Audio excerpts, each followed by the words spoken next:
Assalamualaikum warahmatullahi wabarakatuh.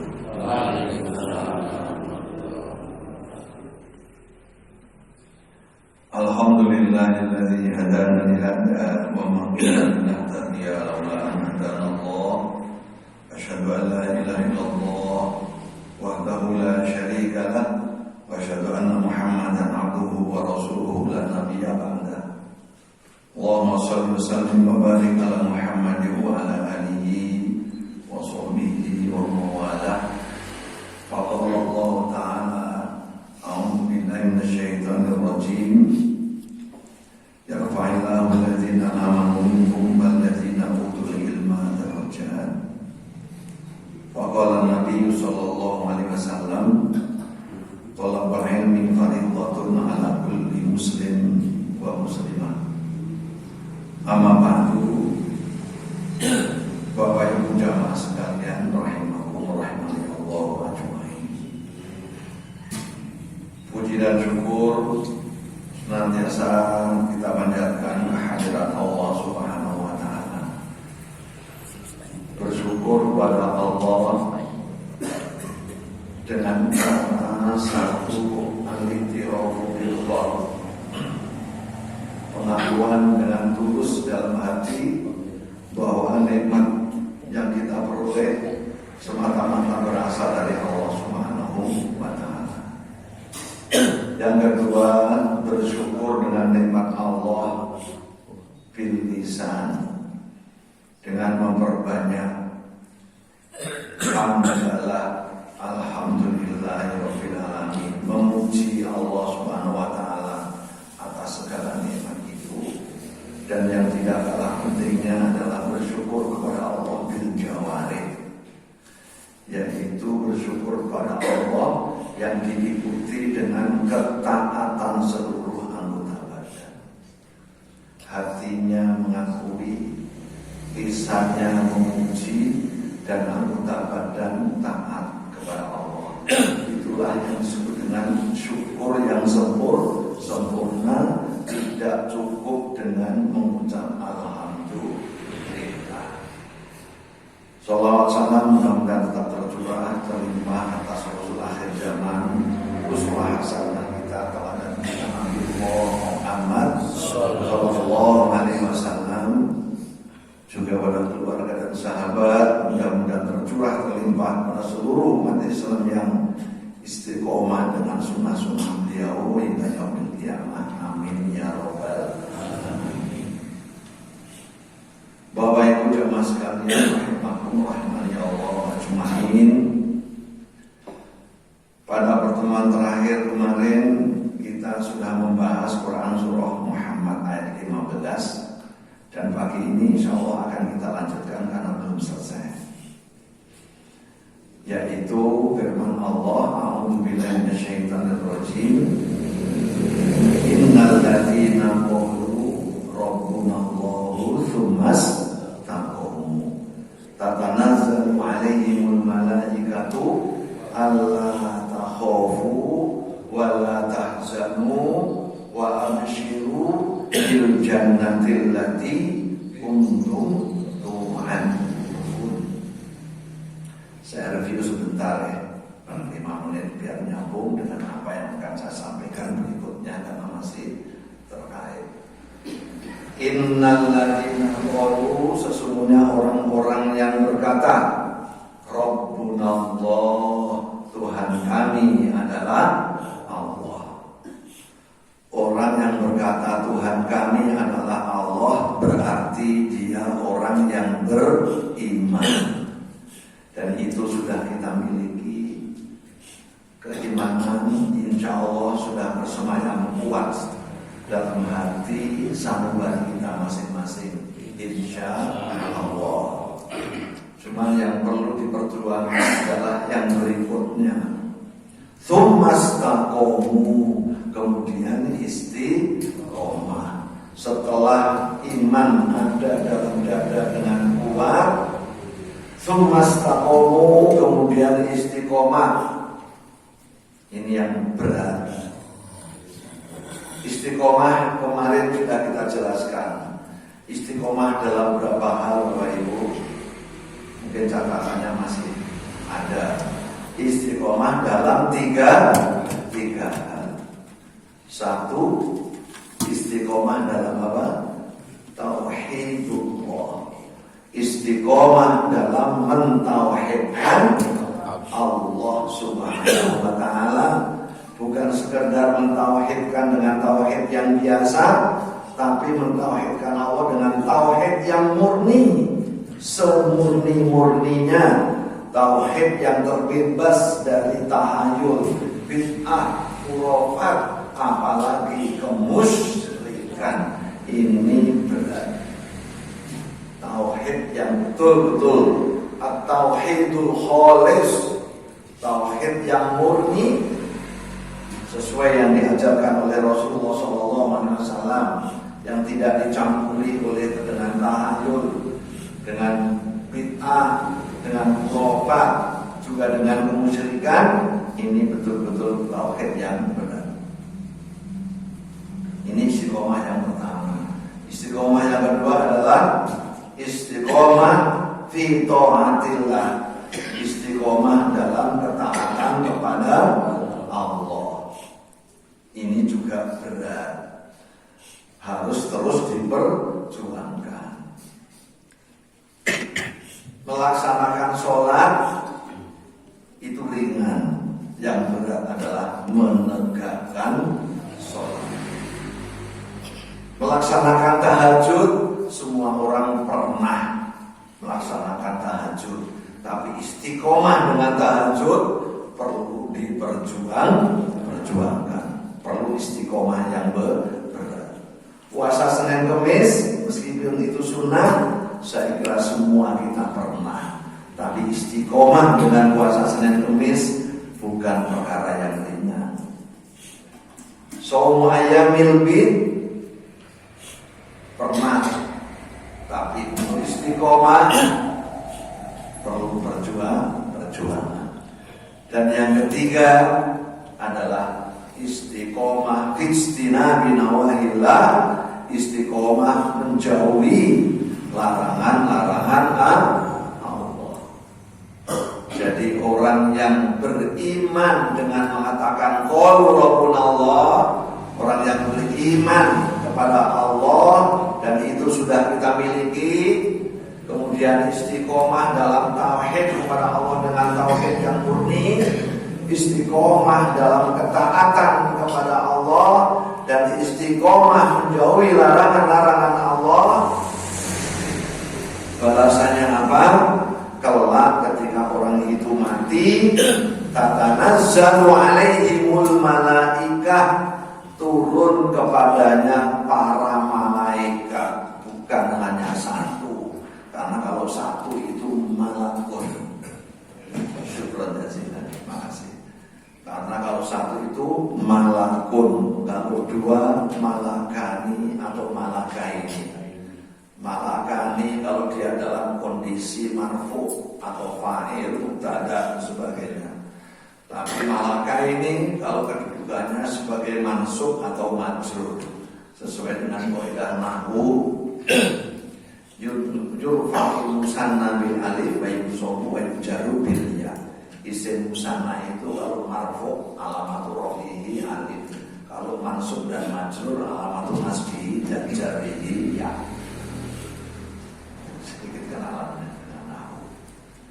Kalau tiga malaikah, satu malakun, dua malakani atau malakaini, tiga malaika. Maka orang yang beriman kepada Allah dengan qaulun Allah, kemudian yang kedua istiqomah dalam tauhid yang murni, istiqomah dalam ketaatan kepada Allah, dan istiqomah dalam menjauhi larangan Allah, kelak ketika dia hendak mati, para malaikat turun kepadanya memberikan pesan, Allah takhofu, jangan takut. Yang menurut At-Tabari dalam kitab tafsir At-Tabari, jangan takut di sini artinya la takhofu ala ma satuqaddimuna min ba'di mautikum. Jangan takut dengan apa yang akan kamu hadapi setelah mati. Karena setelah masih banyak perkara-perkara dahsyat, berat dan menakutkan, tapi tidak bagi orang-orang yang beriman dan istiqomah. Perkara apa itu? Satu, perkara dalam kubur, ujian lisan. Kemudian yang kedua, perkara hisab di padang mahsyar.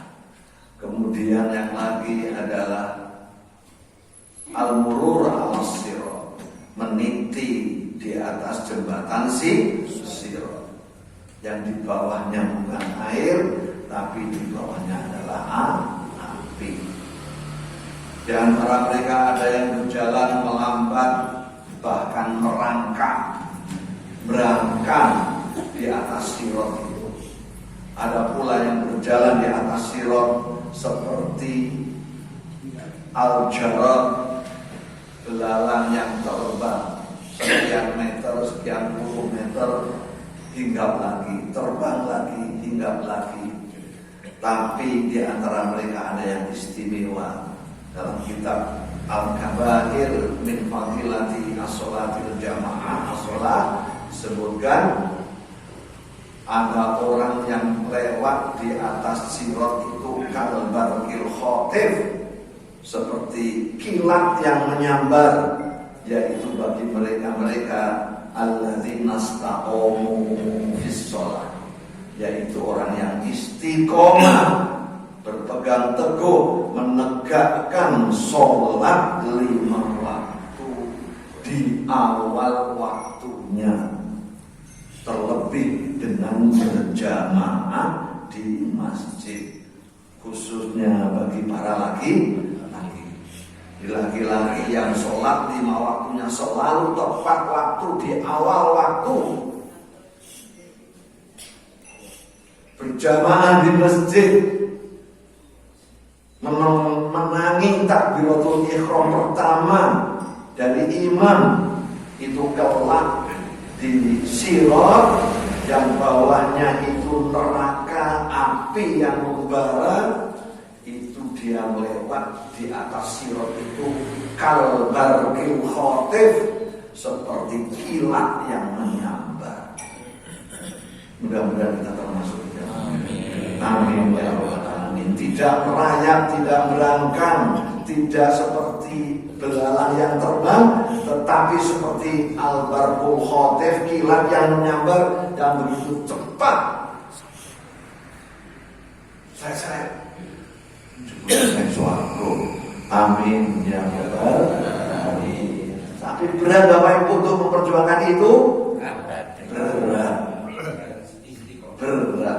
Harus istiqomah dalam sholat 5 waktu di awal waktunya, bukan di pertengahan atau di akhir. Di awal waktunya itu yang paling afdol. Jadi hadis sahabat Ibnu Mas'ud radhiyallahu anhu yang mengatakan, saat Rasulullah sallallahu alaihi wasallam, aku suatu ketika, kata sahabat Ibnu Mas'ud, bertanya kepada Rasulullah sallallahu alaihi wasallam, ayu amalin ahabu ilallah, amal soleh apa yang paling dicintai oleh Allah? Rasulullah sallallahu alaihi wasallam menjawab, qala as-sholatu ala waqtiha, sholat pada waktunya. Syarah hadis ini, sholat pada waktunya itu bukan berarti sholat subuh sekarang jam berapa? Jam 5. Bukan sholat subuh jam 5:04. Enggak. Padahal ini masih waktu subuh. Tapi begitu masuk subuh, segera ambil air wudu dan segera sholat.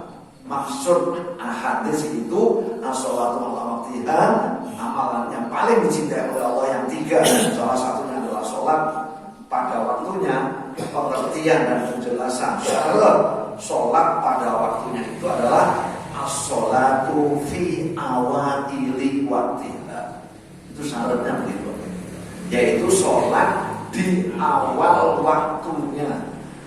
Meskipun lafaz hadisnya mengatakan sholat pada waktunya, tapi penjelasan syarah para ulama hadis yaitu sholat di awal waktunya. Itu yang paling dicintai oleh Allah.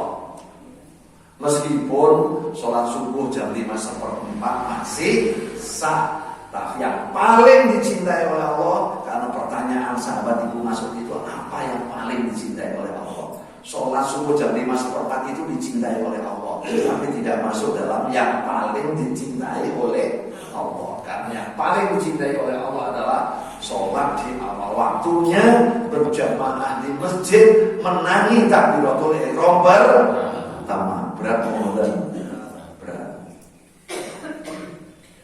Makanya balasannya ya dahsyat, berjalan lewat di atas sirat kalbarkil hotel. Inna idhaman jaza bi'idhamil bala. Besarnya balasan itu sebanding dengan beratnya amal soleh dan tantangan yang dihadapi. Betapa beratnya untuk sholat jamaah menangi takbiratul ihram yang pertama. Apalagi sholat Jumat. Kita bahas dulu yang sudah kita bahas yang lalu. Maka berbahagia sekali Bapak Ibu yang jadi marbot masjid. Berbahagia sekali yang menjadi muadzin masjid. Berbahagia sekali yang menjadi imam rawatib masjid, yang insya Allah setiap hari bisa menangi takbiratul ihram pertama.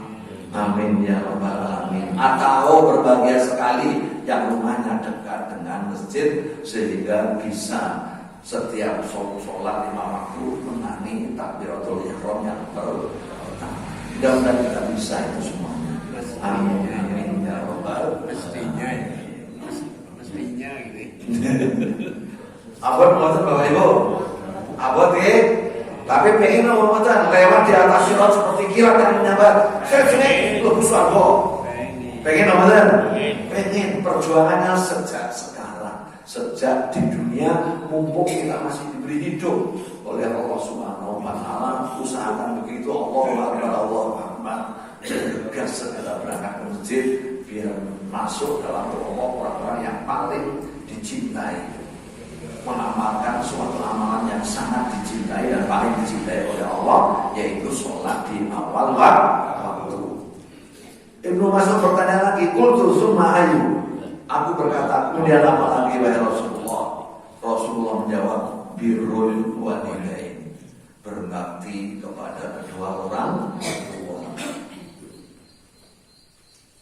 Kapan masa dan waktu berbakti kepada orang tua itu? Ketika orang tua sudah hidup dan bahkan sampai orang tua sudah meninggal dunia, kita wajib untuk berbakti kepada orang tua. Artinya batasan berbakti orang tua itu tidak terletak pada hidupnya orang tua, tapi terletak pada hidupnya anak yang berbakti pada orang tua. Artinya selama kita sebagai seorang anak masih hidup, masih punya kewajiban untuk berbakti kepada orang tua.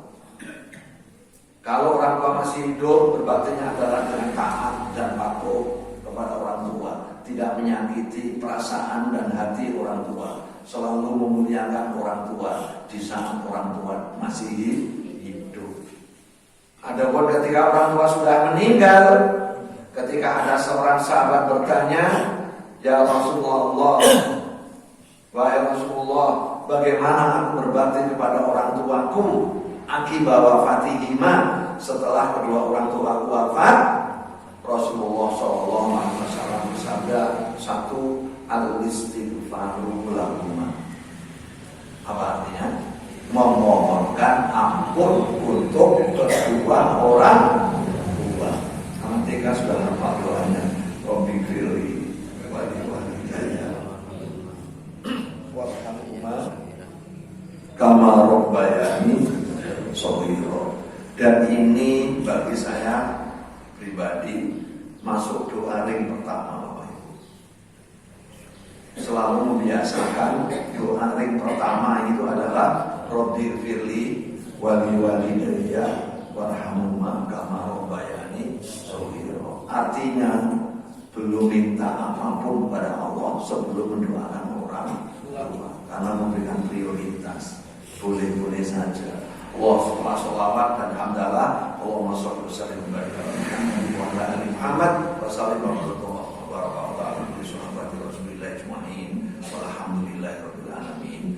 Rabbi firli wali walidayya warhamhuma kama rabbayani shaghira. Itu ring satu. Baru yang kedua, doa-doa yang lain yang terserah. Ini kami membiasakan seperti itu dalam rangka apa?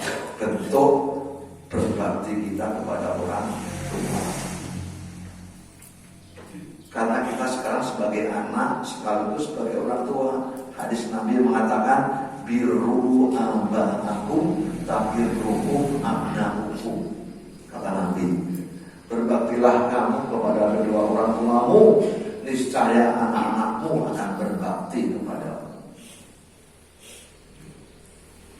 Dan yang lebih dibutuhkan, berbaktinya seorang anak kepada orang tua itu sebenarnya bukan ketika orang tuanya masih hidup, tapi justru lebih dibutuhkan oleh orang tua ketika orang tua sudah meninggal dunia.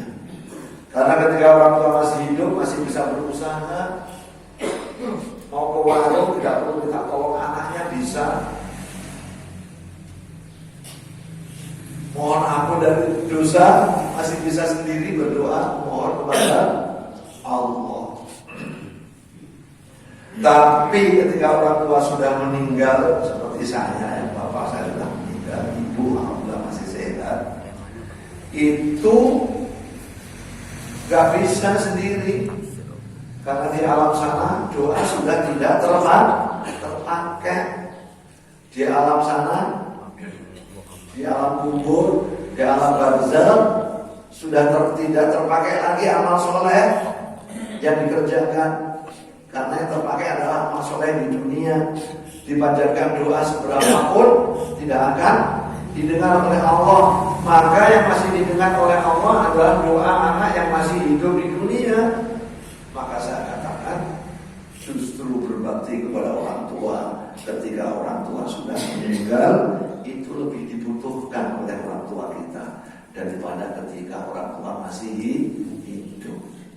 Maka meskipun kita sudah tua seperti ini Bapak Ibu, kita ini tetap anak dari orang tua kita yang mungkin mereka sebagian atau seluruhnya bisa jadi sudah meninggal dunia, yang sangat butuh bakti kita pada mereka dengan cara al-istighfaru lahuma. Kemudian yang kedua adalah infadhu ahdihima, menunaikan janji-janjinya, menunaikan hutang-hutangnya, termasuk menunaikan hutang-hutangnya. Al-wa'du dainu, kalau janji adalah hutang itu adalah janji yang harus ditunaikan. Menunaikan janji ataupun hutangnya atau ternajarnya juga termasuk. Kalau orang tua kita berniat haji belum tersampaikan, kita anaknya sudah haji, laksanakanlah haji badal. Untuk orang tua yang dulu pernah berniat untuk menunaikan ibadah haji badal. Kemudian yang terakhir, berbakti kepada orang tua itu adalah tasirul rahimallati la tusulu illa bihima, menyambung silaturahim dengan orang-orang yang tidak tersambung kecuali oleh ayah dan ibu kita. Silaturahim yang hanya bisa disambung oleh ayah dan ibu itu bisa dilanjutkan oleh anak-anaknya yang soleh. Siapa? Orang-orang yang harus disilaturahimi oleh ayah dan ibu kita. Tapi karena mereka sudah meninggal dunia, mereka tidak mampu, wajib dilanjutkan oleh kita.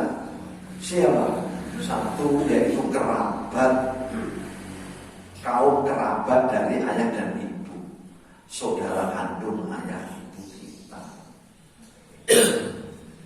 Kalau ayah ibu kita sudah meninggal dunia, kok ayah ibu kita mempunyai saudara kandung, kakak atau adik, berarti paman dan bibi kita, itulah yang harus kita sambung silaturahim kita dengan mereka. Dan itu bentuk silaturahim kita atau bentuk berbakti kita kepada kedua orang tua. Kaum kerabatnya ayah utamanya adalah saudara kandung dari ayah dan ibu kita. Kemudian yang kedua, menyambung silaturahim dengan orang yang tidak tersambung oleh kedua orang tua, tapi karena orang tua sudah meninggal nggak bisa melanjutkan, harus kita lanjutkan. Itu adalah yang kedua adalah menyambung silaturahim dengan sahabat ayah dan ibu kita. Meskipun dia bukan saudara kandung, tidak ada hubungan nasab, tetapi sahabat.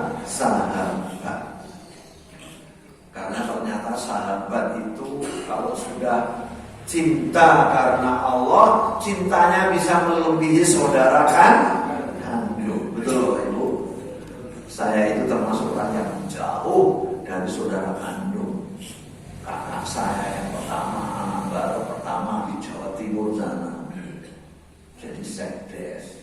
Yang kedua saya di Aji Barang, jauh, hampir kurang lebih 400 km lebih.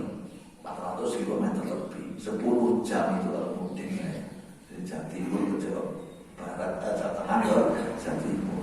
Anak pertama di sana, anak kedua di sini, anak ketiga di Langkas, di Tung, Banten. Ketemunya ya setahun sekali, jauh. Anak yang keempat di Pandeglang, di Banten. Kedua-duanya di pondok pesantren. Saya juga di pondok pesantren. Anak yang kelima di Ponorogo, di Universitas Darussalam. Dosen di Unika. Jauh. Makanya sahabat yang setiap hari ketemu, teman seperjuangan, teman setiap hari bergaul, berjuang bersama-sama di masyarakat dalam rangka ibtiloan ibadatillah, menggapai keridhaan Allah. Itulah yang harus terus dijalin silaturahimnya.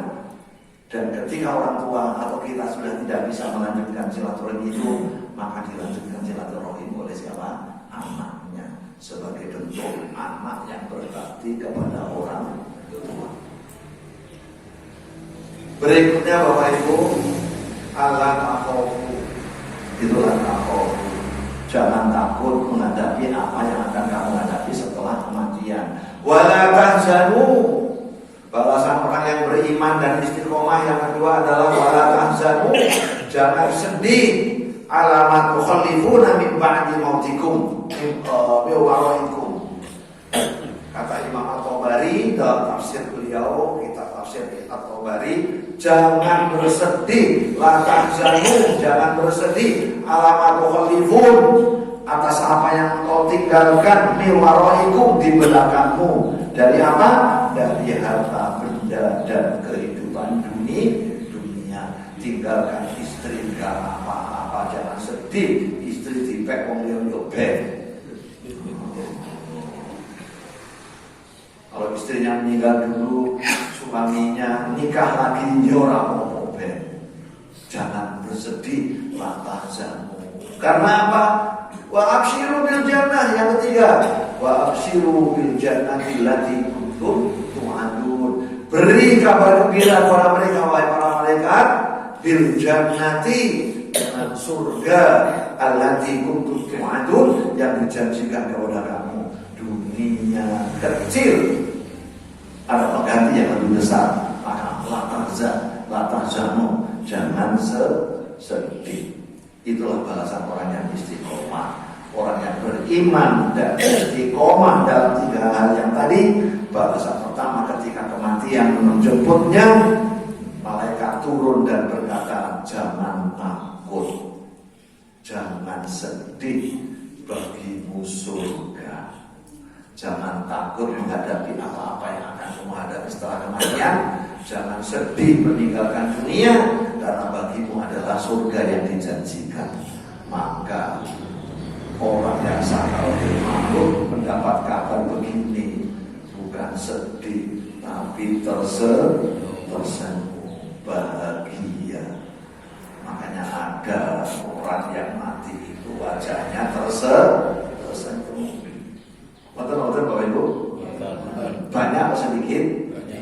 Sedikit. Ayo, banyak atau sedikit? Sedikit. Itu bukti Rabbuna Allah mastaqom itu berat.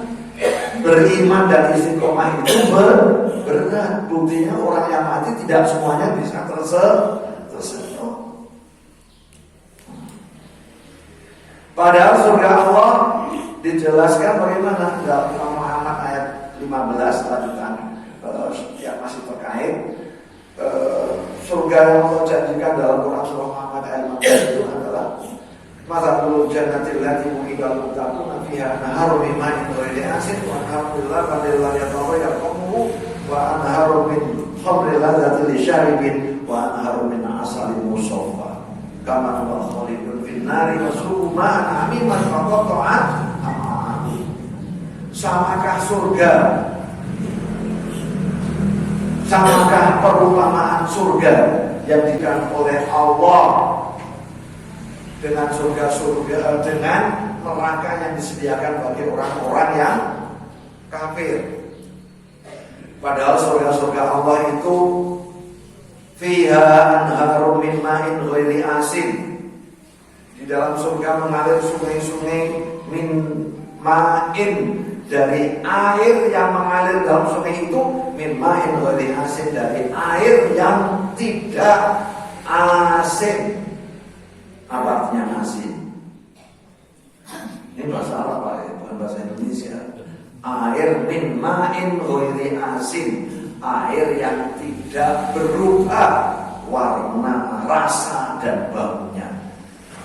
Jadi asinu itu artinya tidak berubah rasa dan baunya, atau dalam istilah lain adalah segar.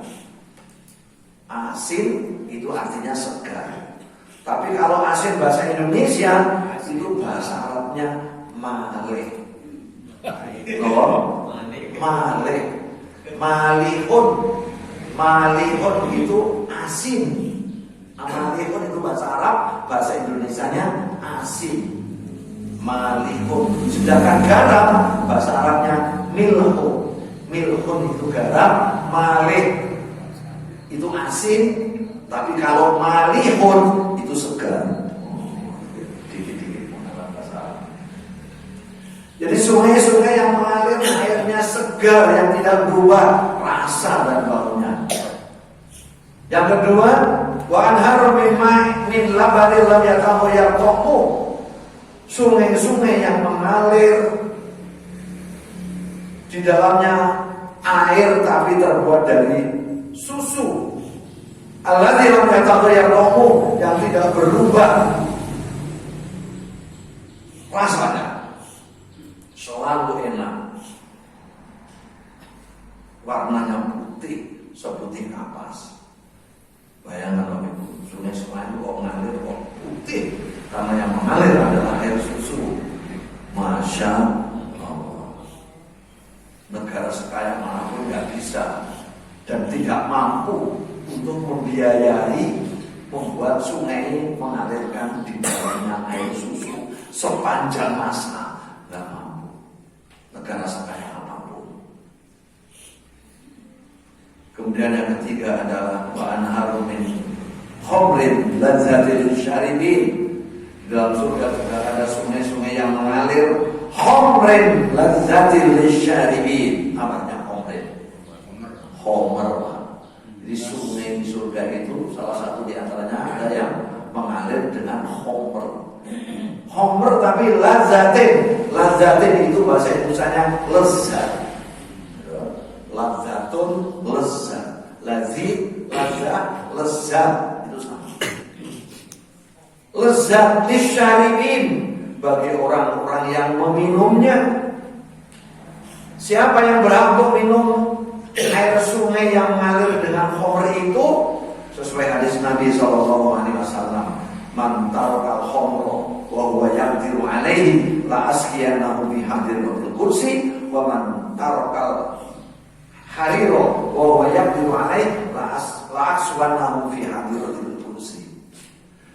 Man tarakal khamra, barang siapa yang meninggalkan minuman keras, wa huwa yaqdiru alaihi, padahal dia mampu untuk meminumnya. Meninggalkan khamr, tapi dia mampu untuk meminumnya, mampu untuk membelinya, ada peluang dan kesempatan untuk meminumnya, tapi dia lebih milih meninggalkannya. La askiyannahu fi hadiratil kursi, niscaya dia akan aku beri minum dengan minuman khamr fi hadiratil kursi, di hadiratil kursi, yaitu surga. Berarti minuman keras di surga itu diperuntukkan bagi orang yang tidak minum khamr di dunia, padahal dia mampu untuk meminumnya, mampu untuk membeli dan tidak memabukkan. Tidak memabukkan karena karakteristiknya adalah lazzatin lisyaribin. Ya kan? Ada keterangan dari khamr itu adalah lazzatin lisyaribin, yang lezat bagi orang-orang yang meminumnya, yang tentunya tidak seperti khamr di dunia yang memabukkan. Kalau orang minum 1 botol bisa jalannya sempoyongan. Ini benar. Iya, meskipun belum pernah minuman keras, tapi yakin bahwa orang itu kalau mabuk mesti jalannya sempoyongan karena berhalusinasi, pengaruh halusinasi. Kenapa? Ternyata penjelasannya orang yang mabuk sempoyongan itu karena melihat jalan yang datar itu seperti bergelombang. Jadi ini penjelasan dokter. Orang yang mabuk itu ketika melihat jalan yang datar itu nampaknya bergelombang, sehingga dia jalannya itu ya seperti orang jalan di jalan yang bergelombang kan, naik turun deh. Nah, seperti itu. Masya Allah. Jadi meninggalkan khamr karena takut kepada Allah, karena ketaatan kepada Allah, padahal dia mampu untuk meminumnya. Berbeda dengan orang yang meninggalkan khamr di dunia lantaran tidak mampu untuk membeli dan tidak punya kesempatan. Membeli khamr kan butuh pakai duit, apalagi kalau khamrnya bermerek. Berapa harganya minuman keras yang bermerek apa itu? Yang sedang 1.500.000. Masya Allah. Bapak ini tahu. Tahu kan boleh, bukan berarti tahu pengalaman dokter. Insya Allah. Ada yang 1.500.000 yang mahal Pak.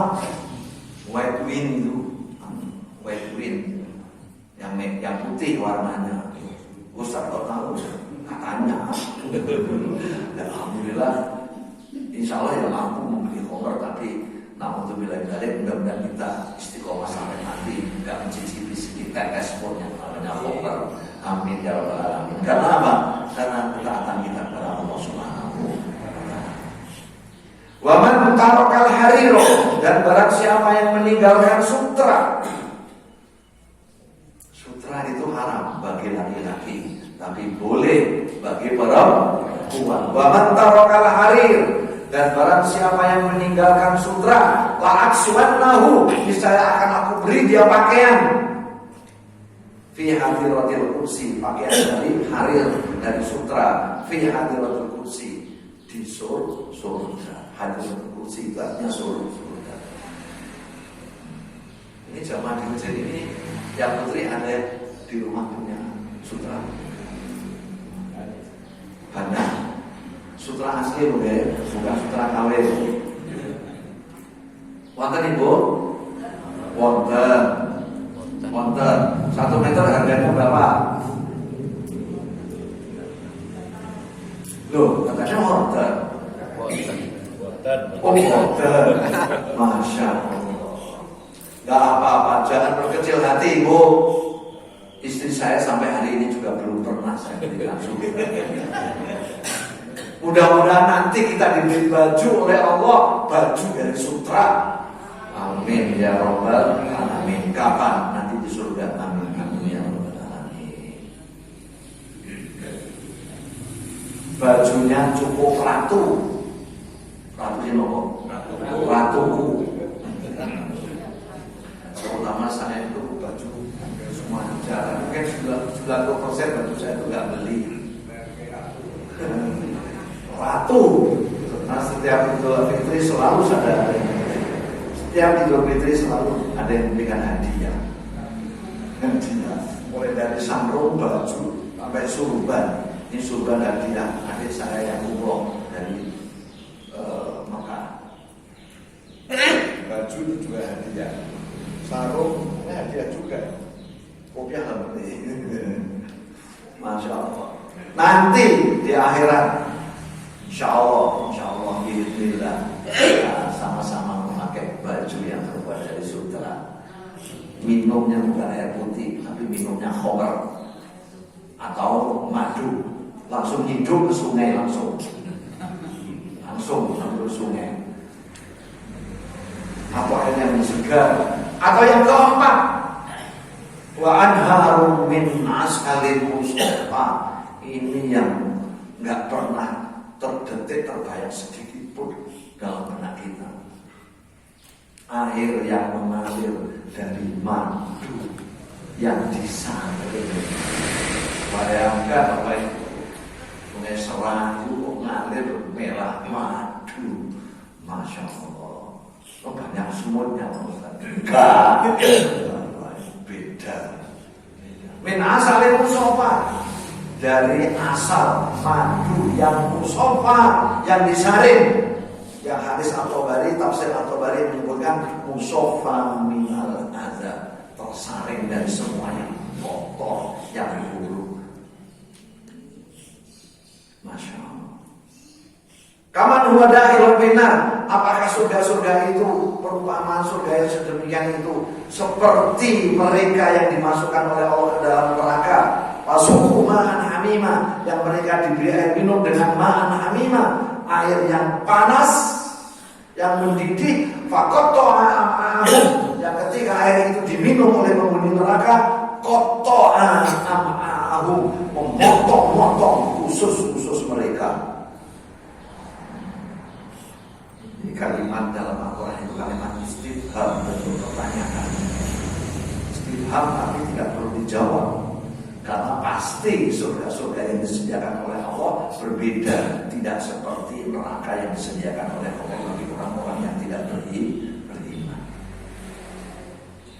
Masya Allah, mudah-mudahan dengan rahmat Allah kita bisa sampai surga Allah Subhanahu wa Ta'ala. Amin ya Rabbal alamin. Syukur-syukur seperti dulu yang kita harapkan sampai surga Allah. Min ghairi hisabin wala azabin, tanpa hisab dan tanpa azab. Amin amin amin ya rabbal alamin. Ada surga tanpa dihisab, tanpa diazab. Itu ada yang pernah kita kaji di awal pertemuan tentang tauhid. Tauhid kaitannya dengan tauhid yang murni. Tauhid yang murni. Itulah Bapak Ibu, barangkali ada pertanyaan 5 menit boleh. Assalamualaikum warahmatullahi wabarakatuh. Waalaikumsalam. Dengan saya dalam pertemuan yang kemarin dan tadi juga disinggung mengenai hisab, yaitu apakah ada amalan atau perilaku atau ibadah untuk mengurangi hisab di akhirat kita untuk melakukan di dunia itu ada amalan apa saja? Ya, terima kasih. Assalamualaikum warahmatullahi wabarakatuh. Yang kedua langsung saja ya. Assalamualaikum warahmatullahi wabarakatuh. Jadi zamannya menyambung dengan bulan yang kemarin istiqomah. Yang saya tanyakan adalah ini. Saya setiap waktu menjalankan muadzin saya pernah ditegur karena ini belum masuk dalam baca. Saya bilang jawab ini. Itu jadwalnya seperti itu, coba ditengok saya itu. Nah, untuk menjaga ini saya melakukan ini setiap waktu dimanapun. Contoh kemarin saya taziah ke Sampang ya, pas kebetulan mau pulang mau mampir di warung dan sebelahnya ada musola. Sampai sama nggak ada yang akan saya angkat. Ini termasuk istilahnya sombong atau takabur atau caranya pamer seperti itu. Itu termasuk atau enggak? Yang kedua karena tadi Ustaz menyampaikan saudaranya jauh sekali. Saya termasuk saudara saya jauh semua karena saya dilahir di Gunung Kidul. Saya anak yang pertama dan adik saya di Jakarta, dari Surabaya, dari seperti Ustaz yang disampaikan. Itu untuk menyambung silaturahminya cuma komunikasi dengan HP. Ini termasuk silaturahmi seperti apa? Assalamualaikum warahmatullahi wabarakatuh. Sudah 3 pertanyaan, terakhir. Oke, terima kasih. Assalamualaikum warahmatullahi wabarakatuh. Waalaikumsalam warahmatullahi wabarakatuh. Pada saat orang itu lewat sirat, apa sudah dihisab apa belum? Itu pertanyaan. Pertama, tentang amalan apa yang agak kita hisabnya itu ringan. Saya belum mendapatkan secara khusus baik Al-Quran maupun hadis Nabi yang memberikan bimbingan amalan apa yang seyogianya kita lakukan biar hisab kita ringan. Tapi secara umum dalam Al-Quran, dalam hadis disebutkan amal soleh secara umum. Allah berfirman dalam Al-Quran, "A'udzubillahi minasyaitonir rajim, fa'amman man utiya kitabahu biyaminihi fasawfa yuhasabu hisaban yasira wa yanqalibu ila ahlihi masrura wa amma man utiya kitabahu wara'a dhahrihi fasawfa yad'u thubura wa yasla sa'ira." Adapun orang-orang yang dihisab, adapun orang-orang yang diberikan catatan amal perbuatannya, yaitu kitabnya dengan tangan kanannya, fasawfa yuhasabu hisaban yasira, dia akan dihisab dengan hisab yang ringan. Siapa orang yang dihisab dengan yang ringan itu? Ya tentunya ketika catatan amal perbuatannya nilainya adalah baik. Jadi sifatnya sangat umum, Bapak Ibu. Artinya amal perbuatan manusia itu di dunia baik, dia itulah yang akan dihisab dengan hisab yang ringan. Insya Allah kalau kita 4 hal tadi kita lakukan, yaitu tauhid kita murni, kita istiqomah dalam ketaatan kepada Allah, kemudian istiqomah menjauhi larangan Allah. Nah itulah kuncinya. Qaulu rabbuna Allah tsummas yaqomu, yaitu beriman kepada Allah, kemudian istiqomah dalam tauhid, istiqomah dalam taat kepada Allah, istiqomah menjauhi larangan Allah. Nah itulah kunci yang sesungguhnya ringan hisab kita di hadapan Allah. Kemudian yang kedua terkait dengan azan, Pak. Azan. Berbahagia sekali Bapak Ibu kita jika kita menjadi muadzin karena Rasulullah berdoa, Allahumma hdil imamin waghfir lil muadzinin. Ini doa Rasulullah. Ya Allah, berilah hidayah kepada para imam. Maksudnya imamnya imam rawatib sholat ya, karena kaitannya konteks dalam bab sholat, karena ini ada dalam bab sholatil jamaah, kitab Syarah Sahih Bukhari Muslim. Rasulullah berdoa, Allahumma hdil imamin waghfir lil muadzinin. Ya Allah, berilah hidayah kepada para imam dan ampunilah kepada para muadzin. Jadi berbahagia sekali Bapak Ibu panjenengan yang menjadi imam rawatib. Makanya kalau saya mengisi di sini itu sebaiknya yang imami jangan saya, imam rawatib. Itu kehilangan doa sekali loh sama Rasulullah. Terus saya imam rawatib ini juga. Imam rawatibnya apa? Sabtu pagi. Oh dibuat jadwal ya? Berarti mulai Sabtu bulan depan insya Allah Pak Suki yang imami jangan saya. Saya menghormati imam rawatibnya. Ya. Biar saya tidak imami itu kalau ahad pagi saja. Karena kalau ahad pagi kan, tapi malah ahad pagi meninggalkan pondok malah disuruh imami loh Pak. Kalau disuruh imam setiap macam saya isi kajian pagi itu saya mesti imami di Bantaran, di Purwokerto, di Bumiayu, di Cioko, Kasederan, seterusnya selalu disuruh imami. Pak Suparno ya, satu depan insya Allah Bapak Imam. Didoakan Rasul, Allahumma hdil imamin, ya Allah berilah hidayah kepada para imam, waghfir lil muadzinin, dan ampunilah dosa para muadzin. Mengenai rebutan dari imam biar dapat hidayah, rebutan dari muadzin biar mendapat ampunan. Karena yang mendoakan adalah sebaik-baik makhluk Allah, Rasulullah Muhammad SAW. Tapi hati-hati, jangan asal jadi imam pada bacaannya. Oh, ya saya bukan berarti bacaan saya baik, ya masih latihan Pak. Tapi paling tidak untuk menjadi imam RT kalau memenuhi syarat lah gitu. Boleh menjadi imam, tapi harus bacaannya paling tidak bagus. Ya minimal seperti saya lah 9 tahun mondok gitu. Saya 9 tahun mondok. Jadi kayaknya jadi imam itu semacam layak lah ya. Dari patut lah ya. Patut nomor ini. Kalau memenuhi syarat lah ya. Insya Allah saya. Kalau 1% belum, karena belum hafid Quran 30 juz. Karena yang paling berat dari imam itu adalah aqra'ul Quran, yang paling banyak hafalan dan paling bagus bacaan Al-Quran. Itu. Apakah itu termasuk sombong? Tidak, insya Allah tidak. Karena dulu kan karakteristik ibadah itu kan macam-macam orang ini. Ada ibadah yang sebaiknya dirahasiakan. Betul. Ini saya sampaikan Ramadan, teman-teman. Ibadah yang sebaiknya dirahasiakan, yaitu ibadah puasa, itu sebaiknya dirahasiakan. Ibadah sedekah sebaiknya dirahasiakan. Meskipun boleh sedekah itu diterang-terangkan, nggak boleh, karena dalam Al-Quran sirran wa alaniyatan yunfikuna amwalahum sedekah dengan sirran wa alaniyah, baik secara sembunyi-sembunyi maupun terang-terang. Jadi sedekah itu diterang-terangkan nggak boleh, tapi dirahasiakan itu lebih baik. Dan ibadah yang paling super rahasia itu adalah niat, yang hanya kita dan Allah yang tahu dalam hati. Tapi ada ibadah yang kalau dirahasiakan itu nggak baik, yaitu apa? Azan. Azan subuh masuk.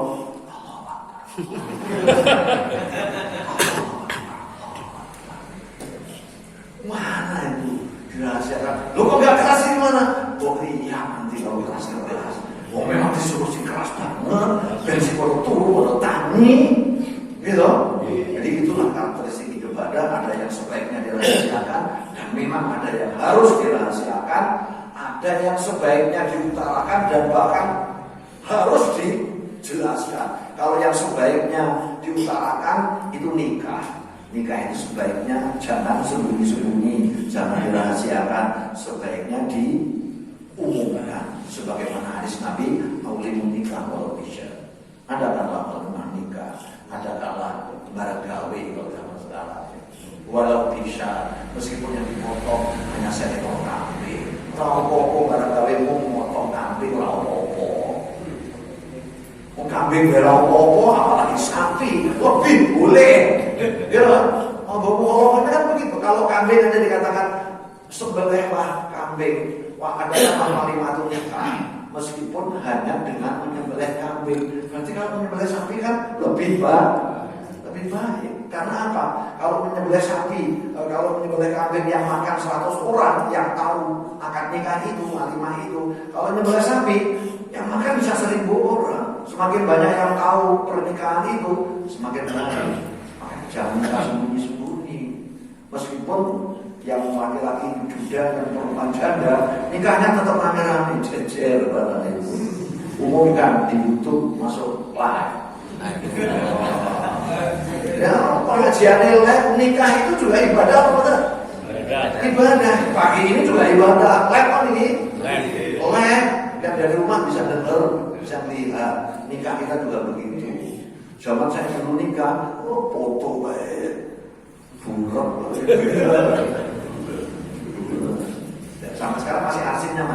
dalam rangka bukan apa-apa, ya memang harus begitu. Ibadah seperti azan itu memang karakteristiknya harus dikeraskan. Insya Allah mudah termasuk kita pakai dan sombong. Kemudian apakah berjalan di atas sirat itu setelah hisab atau sebelum hisab? Saya memahaminya setelah hisab. Jadi setelah hisab baru berjalan di atas sirat, itu adalah ujian terakhir. Ujian terakhir berjalan di atas sirat, kemudian nanti selesai sampai apa sudah sampai surga ya sudah. Wallahu a'lam. Nanti kalau umpamanya salah penjelasan saya nanti akan kita lakukan, nanti kita kaji lebih lanjut kitab-kitab yang ada. Terima kasih, mohon maaf.